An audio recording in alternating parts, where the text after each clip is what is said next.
Hey, listeners, thanks for tuning into the podcast. I just want to take a moment to mention the podcast sponsor, retrogamestore.com.au. Head over there for all your Game Boy refurbish and repair needs. Screens, shells, buttons, and all the bits and pieces. And there's a complete custom build made to order service as well. Also, plenty more retro gaming goodness like video cables, display stand and power supplies, controls, etc. And you can add the code PixelPie at checkout to get 10% off your order. Also, take a moment to say if you enjoyed this episode and haven't already, give it a subscribe or follow and a review where you can. And maybe you want to recommend the Pixel Pie podcast to anyone you know that would enjoy it. That'd be really appreciated. So thanks for listening, and now let's get on with the show. Hi, this is Kiki Stardust, also known as 8bitpixeldust, and you're listening to the Pixel Pie podcast.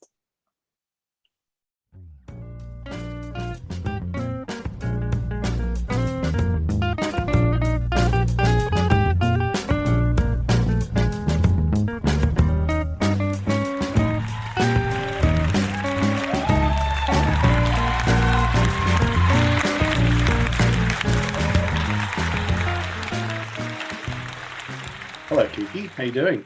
I'm good. Scott, how are you? I am very, very well. It's sort of like 4 p.m.ish on a Saturday arvo. You're in New Mexico, United States of America, correct? Yeah, that's correct. Wow, I see some of your photos. You can see it. Like I'm looking at one on your Insta right now of the Diglett GBC cover. Yeah. And behind that's there's a bit of shrub and stuff, but you can see it's just goes on and on behind it. It must be such an interesting kind of place to live and grow up. Did you grow up sort of out there, like in the I guess it's desert compared to a lot of other places, like your whole life? No, actually, I'm originally from Detroit, and I kind of somehow made my way out here. It's kind of a long story, but basically, I've moved around a bunch all over the United States, and now I'm here in New Mexico. Wow, that's a pretty big effort. I mean, I've lived in, I think probably I've lived in sort of 3 to 4/5 of my country, Australia, but it's nowhere near as vast and sort of populated and kind of busy as the US. That must be pretty. It's good for someone to have seen more of their country than someone who's just never left their home state or their hometown. That sort of changes your mindset a lot, doesn't it? Yeah, and actually, when I drove out here cross country from the east to the west, I stopped in a bunch of different places. Obviously, it takes like 4 or 5 days to drive across. Did you just drive so you just went from Detroit to New Mexico and just sort of stopped for rest purposes, or did you stop for weeks and stuff? Both. Yeah. I like to stop at museums if I can, or like sightsee a bit. Wow. I stopped at in Albuquerque because it's north of where I'm at. Yeah. And because I'm a huge fan of Breaking Bad, I did like a little like sightseeing tour. Yeah, of awesome. Like the locations where they filmed. Yeah. That was fun. I've not watched Breaking Bad. I think I've watched maybe 1 or 2 episodes. It's just one of those things that just not yet has stuck to me, But Albuquerque reminds me of a Simpsons episode where I think Homer goes to like the local baseball isotopes or something. And he gets drunk and falls asleep in a room full of all this like Albuquerque merch. And he just wakes up and he's like, Albuquerque, and he's trying to tell everybody that they're selling the team. But anyway, that's my knowledge of Albuquerque. I'm sorry for those Albuquerqueans that are now wanting to know where I live. So you've been, as far as I can see here, you've been painting the retros, Game Boys, things like that since 2014. No offense to others that are really great and doing it now, but you're one of the veterans. There's no doubt about that. Yep. Yeah. I think I am one of the oldest people on Instagram still doing it, at least. It kind of started because I found this video on YouTube of this girl. She's actually Australian, she modded a Game Boy Color with like the original light screen mod. It was like a really old school version of it. Yeah. Where you like tore apart SP. Right. And you took the screen out of that and you put it into the Game Boy Color. Right. And I saw this video and I was like inspired by it. I'm like, oh, well, if she can do it, she's about the same age as me, I can do this. Yeah. So then when I had it apart, I was like, hey, why don't I just paint this? Like, I'm a painter. Awesome. So that's kind of how it started. And then 8-Bit Aesthetics, really nice guy. He reached out to me. He found my art, just so happens, and kind of spiraled from there. He was like, hey, would you want to paint more stuff? Right. Hell yeah.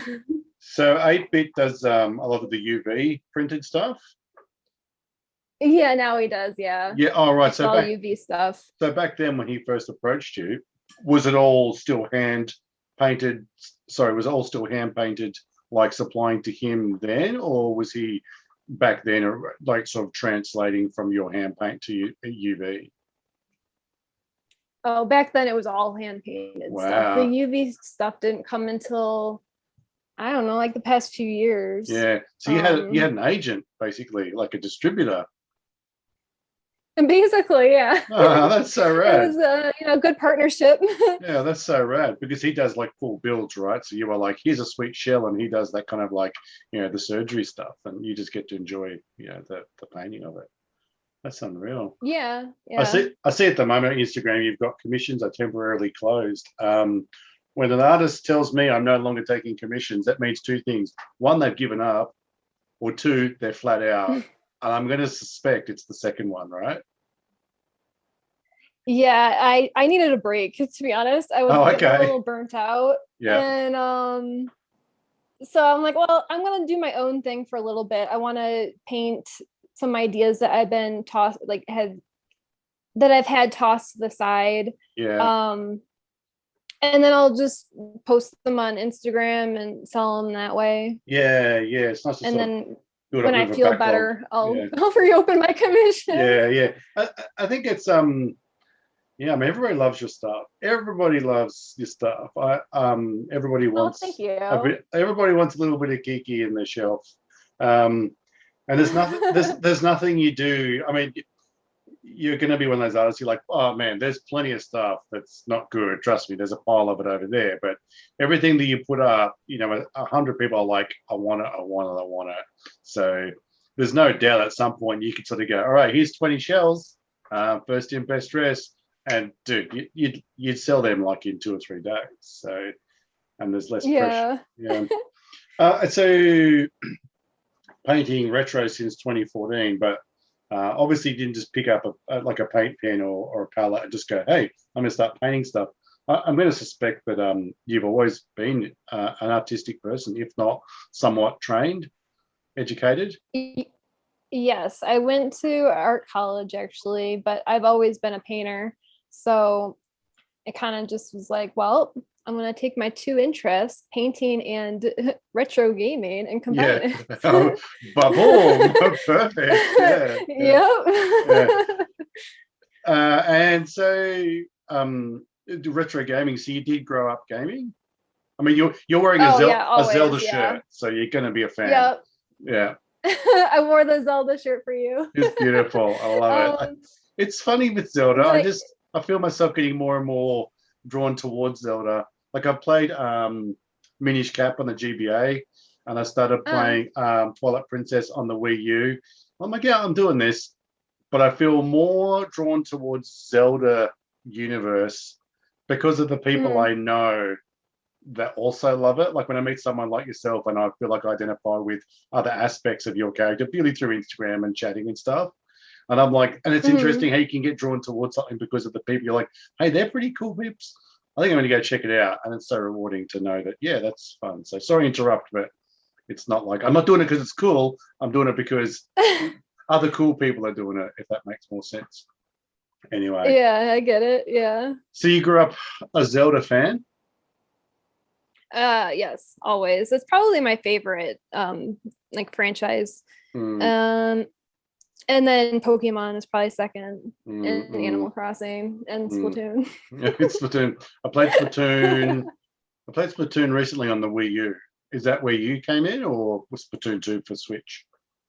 I wasn't planning on buying a Wii U, and then Splatoon came out, and then I bought it like the day of. I think It's so fun. I couldn't wait to play it. I know. Yeah. I'm obsessed with that game.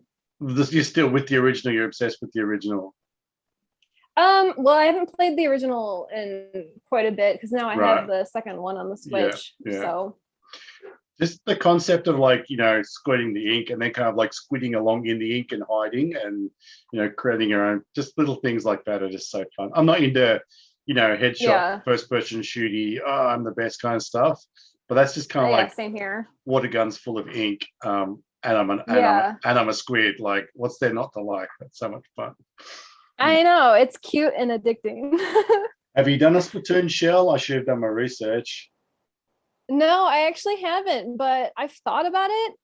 Maybe when your commissions come back on, buy it.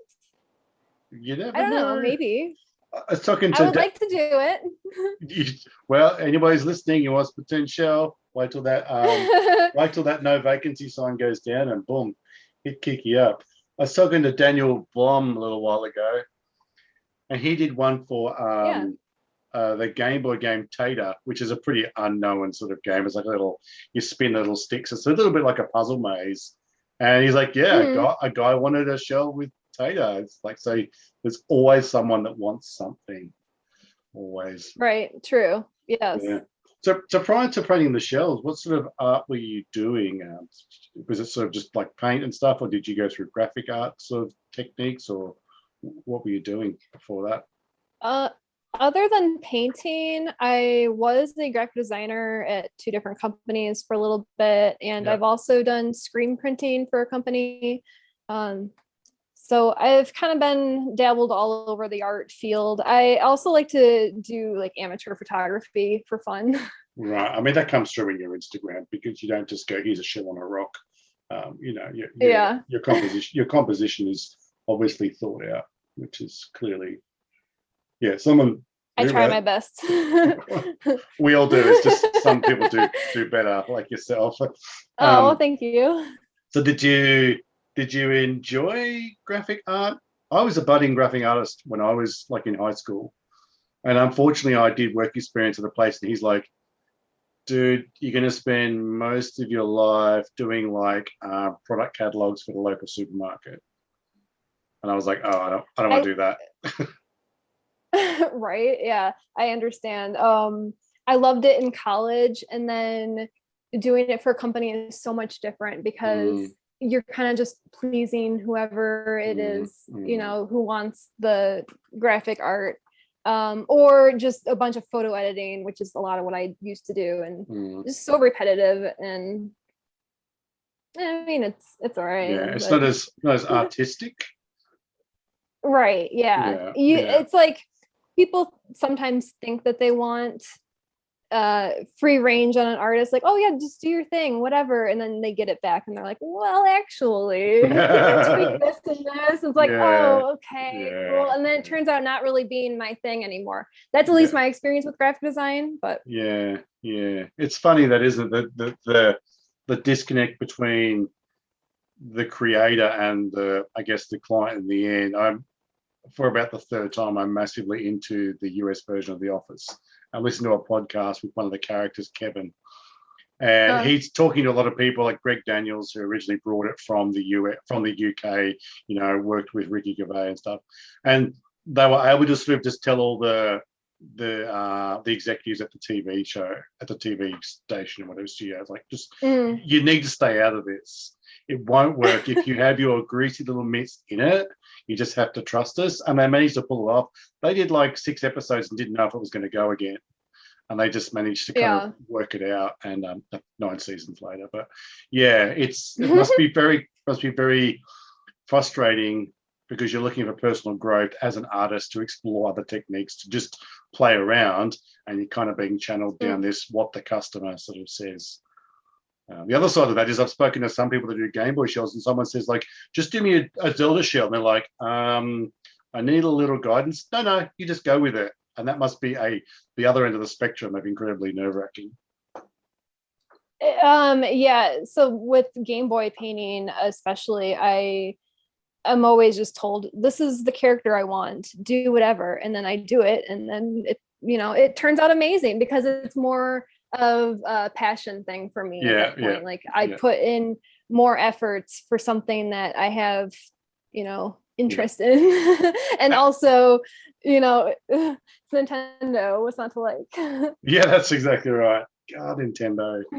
I've said probably every episode, I didn't have any of this kind of cool gaming stuff except for like the last 3 or 4 years.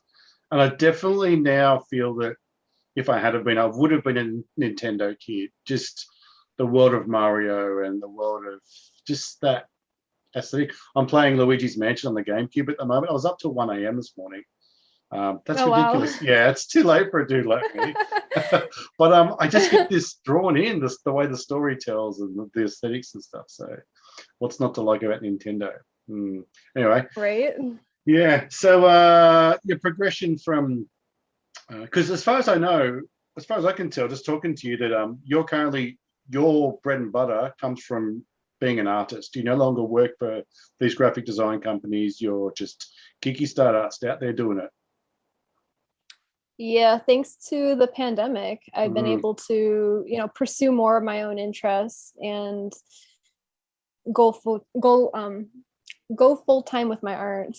Wow. How is that going for you? I'll let you. I mean, everybody hears the story of a struggling artist that's living on noodles, in a basement, and it's like, are you? But there's got to be a balance between the freedom as well. Like, do you want to be rich or do you want to be doing what you love? And you can't live on love. You need sustenance after a while. Yeah, I've always tried to pursue this as like a side hobby, but I've always wanted to do it more full time. So I feel like, yeah, money can be tight, but I'm also doing what I'm passionate about, and who knows what the future holds. This could spiral into something else. I don't know. Sure. Have you ever done any kind of like illustration, like for books or comics? I mean, there's a million wannabe comic book kind of illustrators out there, but is that something you've ever had a look at? I don't have any personal experience in something like that, but I've done a lot of illustration. I can't speak. A lot of illustration work. Yeah.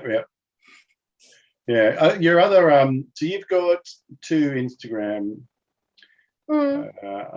channels, personalities. Personalities sounds cool. One is 8bitpixeldust, which is very much about the Game Boy art, and the other is Kiki Stardust, and this is purely illustration. This might be a spattering of some 8-bit stuff in there, but it's purely. And this one, good news, commissions are open. Did you need to change that? Well, yeah, I probably could change that, but it's kind of oversight. But yeah, I wouldn't mind doing a portrait though, something a little different than a Game Boy. So sometimes I need to switch it up. That's all. Yeah. It must be a bit of a challenge because you can see, like I'm looking at the 2 different styles, like the 8-bit and the Kiki side by side here, just like flipping between tabs. And even though they're really similar, but obviously the medium and the way you can the way paper works under paint versus a hard plastic, it must be pretty tricky to sort of take what might be in your mind or a sketch on paper and then translate that onto a shell. Do you want to kind of share with me some of the challenges that you face? Like, do you ever have to kind of just hose a shell off and start from fresh? Is that possible even? I've always drawn out my idea before I even touch the Game Boy. So like I have like a template I made of the shell, and then so I know like to avoid the buttons, like I don't want to put like basically some like if it's a face, I don't want there to be a button over the eye. I watch out for things like that. So yeah, I always draw it out first, and then I transfer it onto the Game Boy and I paint it up. and I imagine the paints and so on that you can use on paper. they must be different to what you could use on a Game Boy, right? I know when I spoke to Kelsey from yesterday's tech, and a lot of their challenges for Kelsey and Sam were painting on the shell and then having the shell be, with a clear coat, being resilient enough to be actually played. So I don't want you to give away too many of your techniques, but how do you deal with that? I mean, you want someone to have a beautiful shell. They want to be able to take on the bus in their bag and have someone go, cool Zelda shell. Where'd you get that from? Kiki, so. Yeah, well, actually, I've had this conversation with Kelsey a few times, and we've both run into similar issues, but it's usually the paint marker's fault. Right. For some reason, those paint markers, they tend to crack or they don't adhere to the plastic correctly. There's just like some factor that is like kind of frustrating there. So I always use acrylic paint and paintbrushes. Right. And those have never been really a problem for me. And I just make sure that I seal it with clear coat, like really well. Yeah. Probably like 4 or 5 times of clear coat. Yeah. Sometimes I'll post the Game Boy though before I clear coat. So my Instagram may not look exactly how it finishes because I have to wait for the coats to dry. Yeah. I know what you mean. It can be very difficult when you've got something that you really love. I think I was saying to you before, I bought these Repro Wavebird GameCube wireless controllers, and I painted one because they're kind of you can see it here. It's pretty a bright, gaudy orange, which is GameCube-ish, but it's like, meh, my GameCube's purple. So I cracked it open and painted one. The top's purple and the bottom half's black, and I was like, I really want to put this together and see how it goes after about 5 hours of sitting outside the paint drying. And I put it together, and then I played it. I was looking at it, I was like, there's fingerprints all over it. I was like, ah! So I had to kind of pull it apart and repaint it. But do you find that after the clear coats, there's a change in sort of vibrancy or texture or anything like that? Or are you just you're just keen to get it out there, and that's why you're kind of posting before you clear coat? Because 4 days of clear coat a day, that's like an extra week, if you're putting 4 or 5 clear coats on, if you're doing it right. It usually takes I would say 2 days for all the layers of clear coat. Being out in the desert, there is the one benefit of the heat. So it doesn't take very long actually for the coats to dry. Yeah, nice dry heat too. Right, yeah. So that helps. Yeah. But once I do have the 4 or 5 layers of clear coat, the only real difference is that there's less. It still looks a little textured because it is paint, but it looks less textured. Like it looks smoother. Yeah, I get you, because you're going to get minuscule build-ups across the surface where you've kind of like done a blob in an eye or something like that. Yeah. How did you pretty much. How did you feel going from like when you had a design, because you've had a bunch UV printed, how did you go from a design, say like paper and then on a Game Boy, and then prepare that art for the UV printing process, and then kind of see it and go, damn, like that yellow's not the yellow that I originally had, and things like that. How do you work with that? Because that always amazes me the most, whether you're satisfied. Well, me and printers have a history of not getting along too well. Oh, really? Do you mean the printing people? But no, not the people printing, but the actual printers, the machines. Right. They can't deal with your exotic palette and your subtleties and things like that. Yeah, well, so far, 8-bit Aesthetics is he's been printing the UV prints for the Game Boy Colors. Yeah. And they've been turning out pretty well. There's a little bit of a trial and error. Sometimes he'll show me like a little sample picture of like a first print, like a test run, and then I might have to adjust the colors a little bit. But for the most part, they turn out pretty well. Mm. I have to say it's pretty accurate to my original vision. Do you give him digital in that situation, or do you just send him a shell and he kind of scans it and deals with it?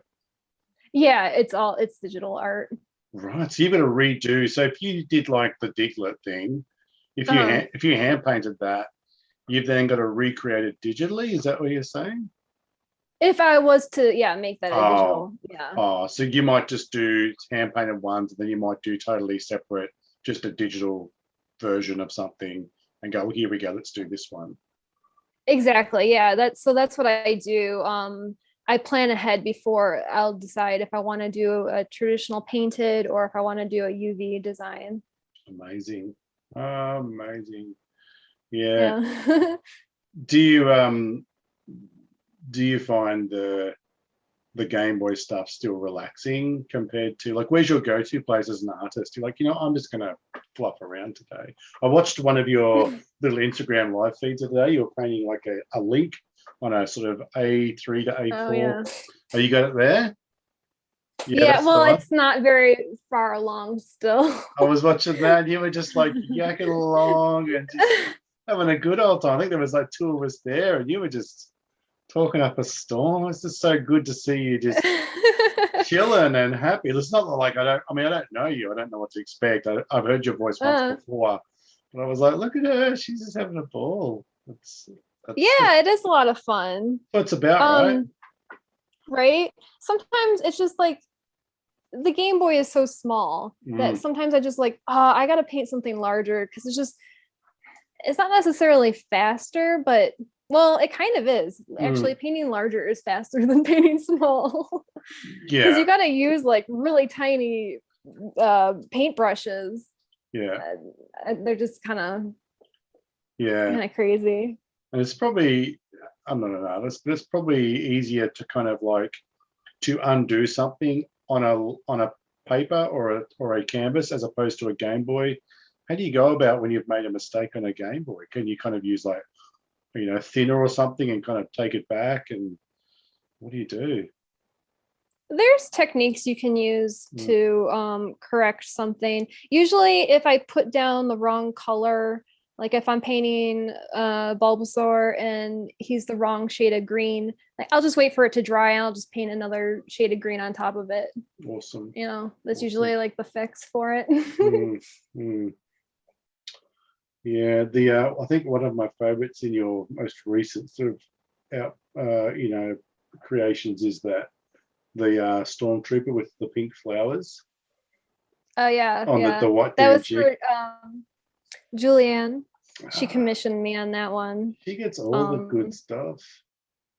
I know, and then she commissioned me for the neon Darth Vader, which that one was insane. I've never used neon paint before, and in person it just was blinding. The colors were absolutely insane. The photos on Instagram do not do it justice. She got it in the mail and she was like, what is this, Kiki?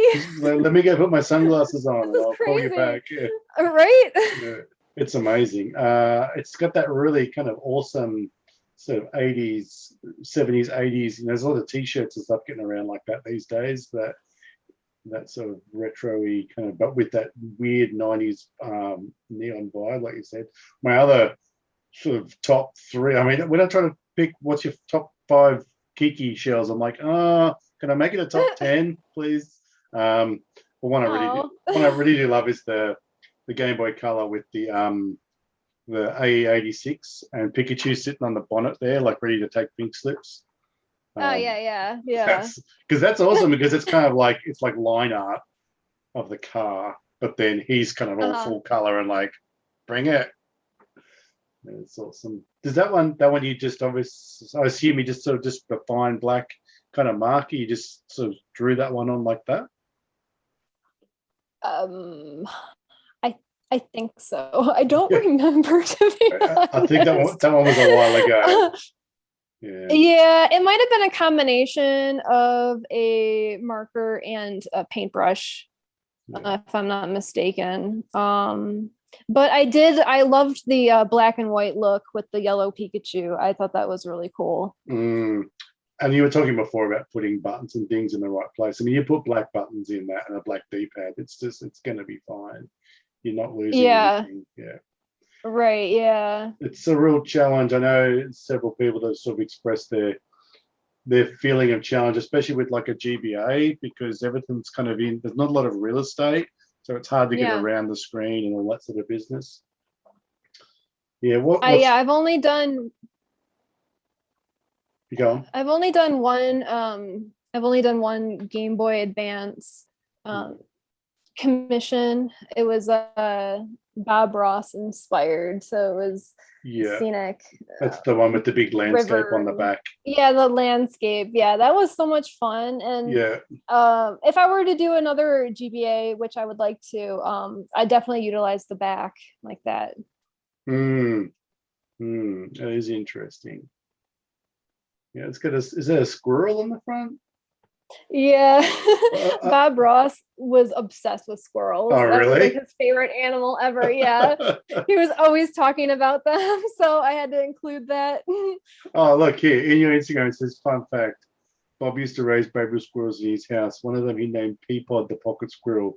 He said this squirrel just never wanted to leave his pocket. Aw, what a guy. Yeah.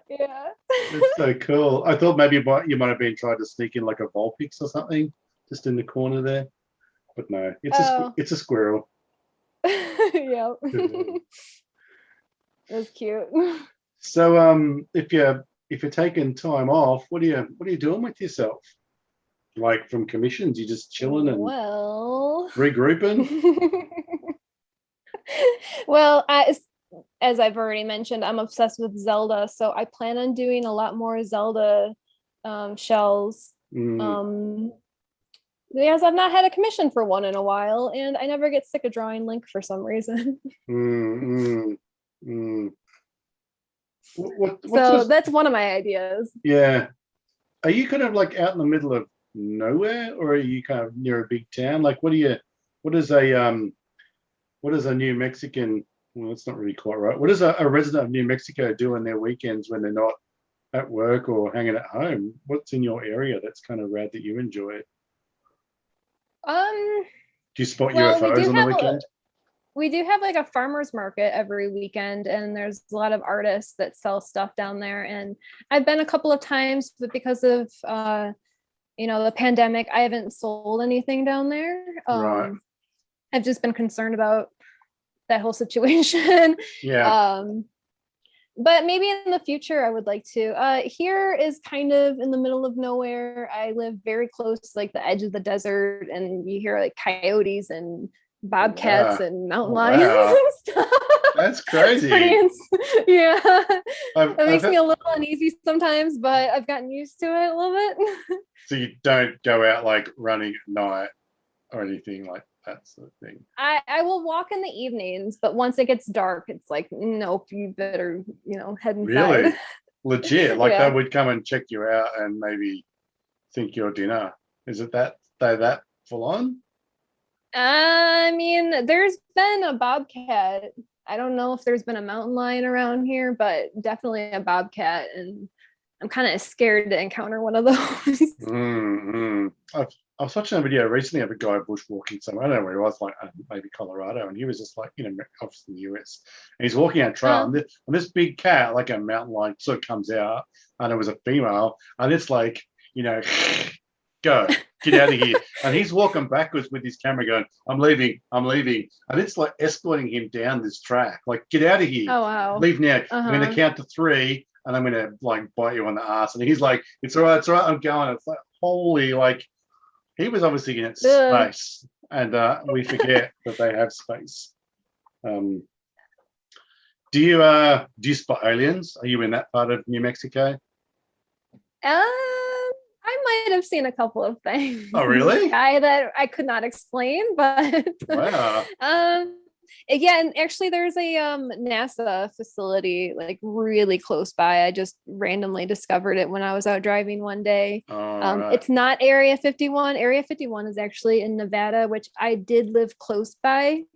And I didn't think about it at the time when we were moving out there, and then over time it kind of bothered me. I did not like being in that area. It just kind of creeped me out. I don't know. I'm afraid of aliens.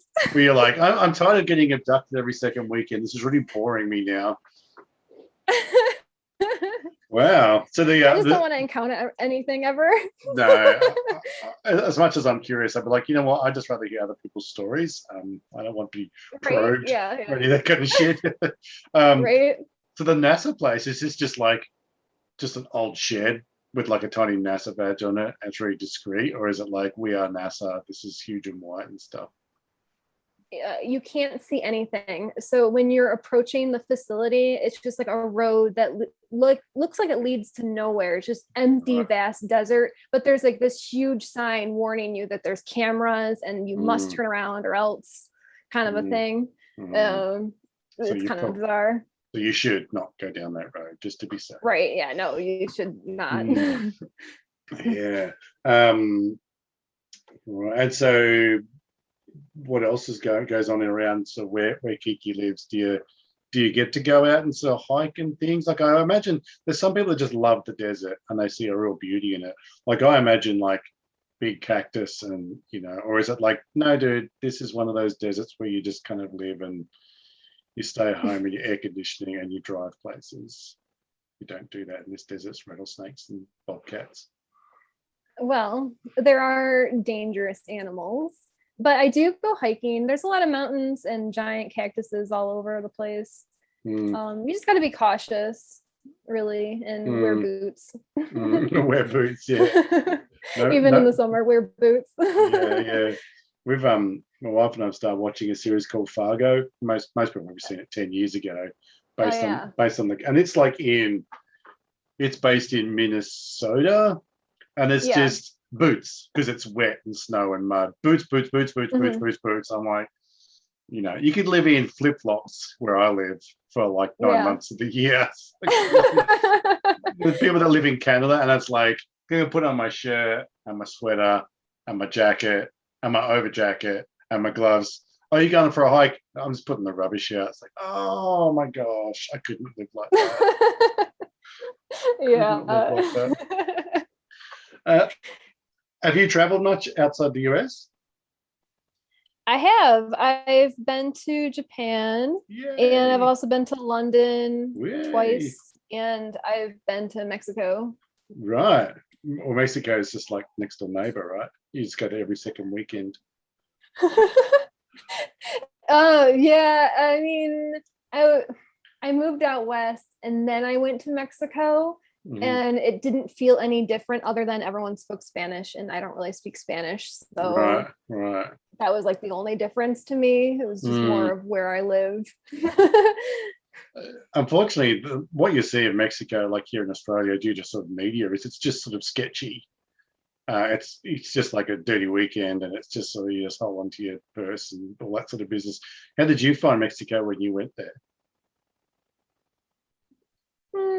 It was fine. It was pretty. Like the ocean was pretty. Oh yeah.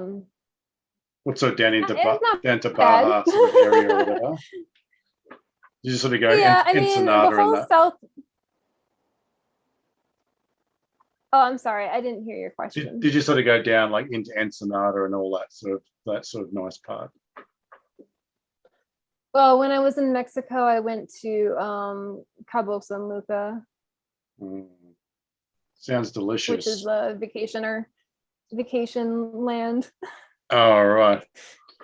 Did you buy heaps of art and like get much sort of inspiration while you were down there, or was it just like other cultural sort of stuff?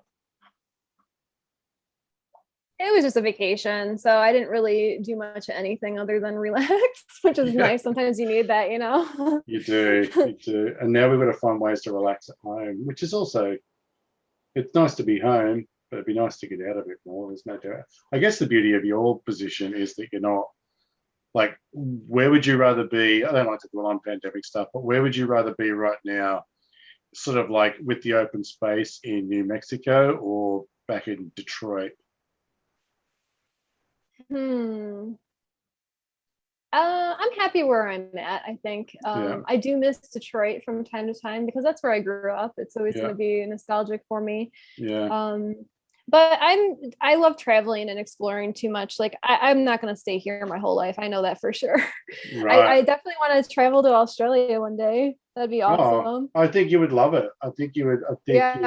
if you're happy with desert and you don't mind a bit of culture and you don't mind being around some cities, I think you'd love Australia because it's got all of that.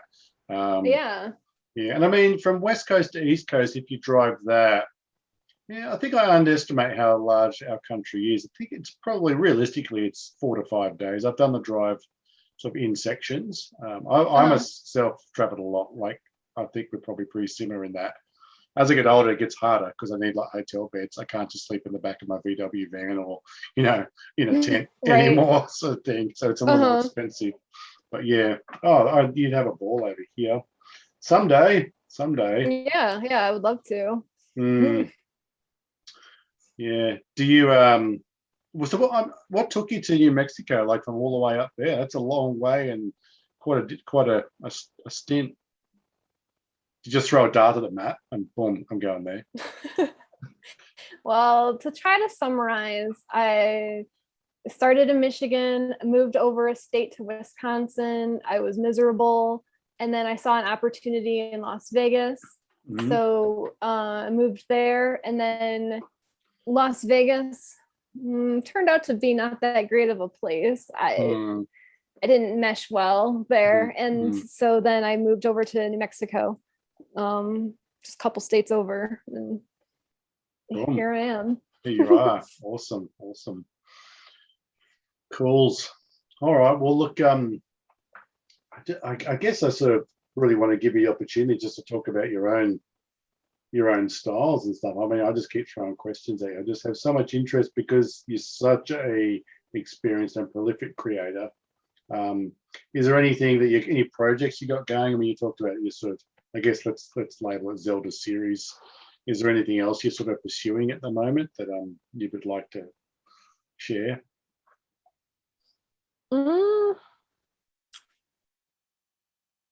Have you looked at streaming, like sort of Twitch streaming, or am I incorrect in saying that because you already do?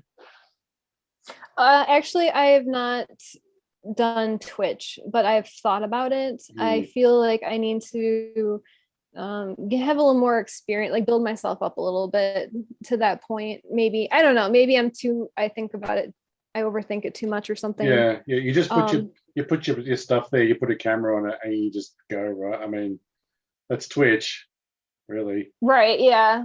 I like live streaming on Instagram because I feel like it's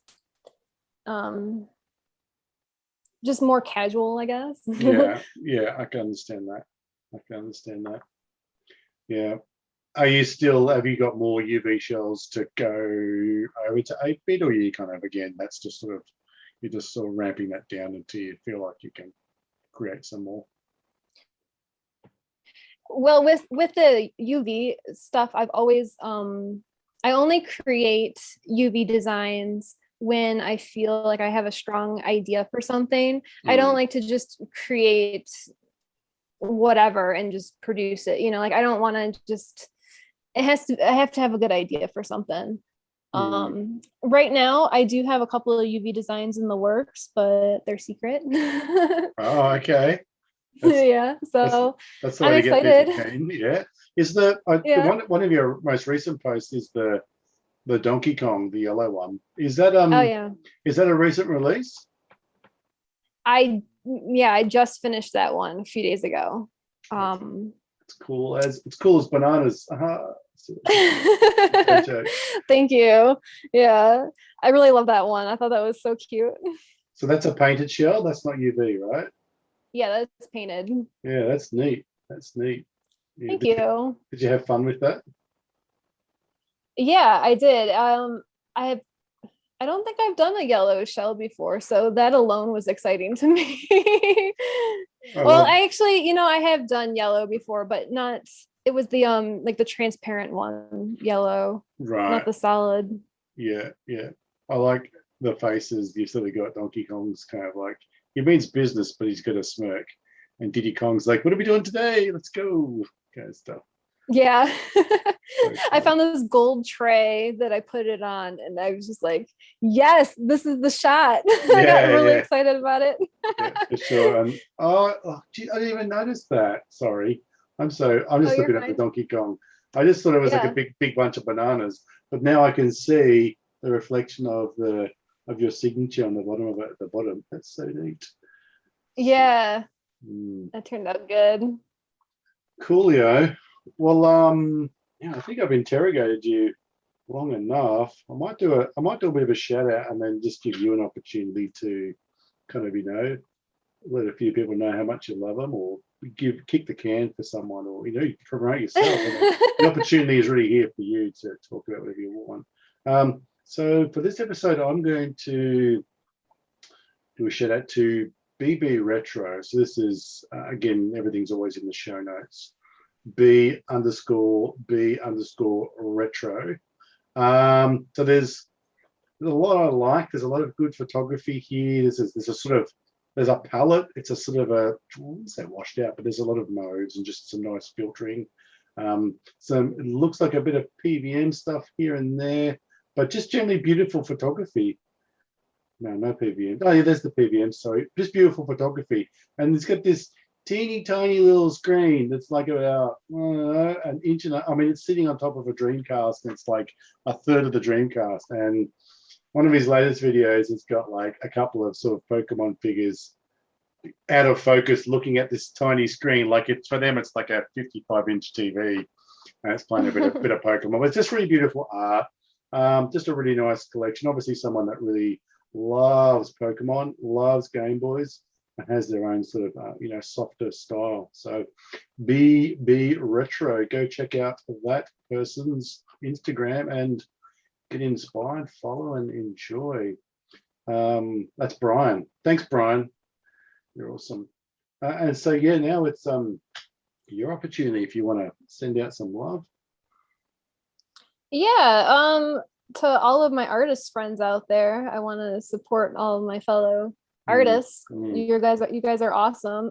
Kelsey, Julianne, Daniel Bloom, Kelly at Next Stop Please, and everyone else. I sometimes will get people coming out of nowhere and like, hey, you inspired me to paint this, and I support that. That's awesome, that makes me really happy that you saw my stuff and were like, yes, I want to do something like that, and you create it. I love that. And of course, 8-bit Aesthetics, I want to give a shout out to, because we've worked together for so long, and it's a good medium to have, and to be balanced between the printing and still enjoying your own hand painted stuff. It gives you a lot of options as opposed to definitely. I find it really nice how you're sort of like, I'm not just going to punch out some UV printable art for the sake of it. It's something that if I feel like that's where it belongs, then that's where it will go. It could be very easy to just punch out like with your talent, you could put out art for a new UV shelf every week, right? Right. But then you're back where you were with that graphic artist sort of path. You're like, well, I'm just punching it out for the sake of it now. Right. Yeah, I like it to be more curated, something special. Yeah, awesome. I know that you've helped me secure a shell, which I'll share soon. I am absolutely so thankful. When you come to Australia, you have a bed with you're in Queensland. Yes. You have a room. Stay in. Oh, well, thank you. And we have a beautiful dog to pat, and my daughter will talk your ears off. And I'll book my flight now. My wife will take you running or whatever. There's no bobcats. So it's all good. Nice. Yeah. I like the sound of that. Okay. Yeah, we live in Queensland, southeast Queensland, and we live in probably one of the best parts of the country weather-wise. It gets warm, gets a bit wet and muggy, but we've got plenty of ways of staying cool here. Yeah, right. So I guess we can wrap it up there if you like, unless you've got anything else you want to kind of share with us. It's really great to chat. No, I think that's it. I love these chats because when I look at kind of people's Insta, like when I look at yours, and I can just sort of see you kind of getting around, and it just helps us all to sort of know who you are. And I think for someone like yourself, like when Kiki's shell turns up, it's not like, hey, I just cracked this out. It's like, no, well, I put some feeling into this and I enjoy this art. And I get a slight sense that when you hand paint something and you send it off, there's a real sense of something I've created is going to someone, and no one that buys your shells goes, I bought one of these, it's okay. Everybody's like, I got this, and everybody else is like, damn you, I want that. So, my goal is to create something that you will keep for a lifetime. That's you know, I want it to be a collector's item for and you, make every single other person jealous. So well done. yeah. And Julianne is the one. I mean, she's I have spoken to Julianne. Hi, Julianne. I have chatted with her about coming on just as that collector. Like, she just has a beautiful collection of just so many beautiful shells from all the different artists amongst the community. And yeah, I bet. Yeah, she's feeding artists. That's what she's doing. Alrighty. Right. Yeah. All right. Well, look, thank you so much for your time. And we're going to wrap it up there. And thanks, everybody, for listening. As usual, if you do like it, and it's the first time you listen to an episode, subscribe or whatever, follow, however it works. Let someone know. Yeah. And more importantly, go and check out 8-Bit Pixel Dust and Kiki Stardust on Instagram, and support an artist, support someone local, and keep enjoying your retro gaming. All right. Thanks, Kiki. We'll be in touch soon, hey? All right. Thanks, Scott. Okay. Bye. Bye.